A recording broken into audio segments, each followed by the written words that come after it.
আসসালামু আলাইকুম ওয়া রাহমাতুল্লাহ। আসলে আমরা পৃথিবীতে এখন বুঝি যে আপডেট হয়েছে, ডিজিটাল হয়েছে, কিন্তু ৩০০ বছর আগেও যে ডিজিটাল ছিল এটাও আমাদের একটা বিষয় জানার থাকে। তাই আমরা মূলত এটা জানাচ্ছি আপনাদের মাঝে যে এটা হচ্ছে ঝিনাইদহের ঐতিহ্যবাহী একটি বাড়ি, মিয়ার দালান নামে যেটা খ্যাতি।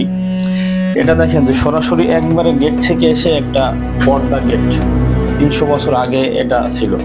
সরাসরি বাইরের কোনো লোক যেন এখানে এসে দেখতে পারে না, ভিতরে যে সমস্ত মহিলারা থাকে, মেয়ে ছেলে থাকে, তাদেরকে যেন দেখতে না পারে, সেই জন্য এটা ব্যবস্থা। তাই আমরা আধুনিকতার নাম দিয়ে এখন সরাসরি যে বিল্ডিং বাড়িগুলোতে দরজা করা হয়, সরাসরি বাড়ির ভিতরে বোঝা যায়, এটা আসলে ঠিক নয়।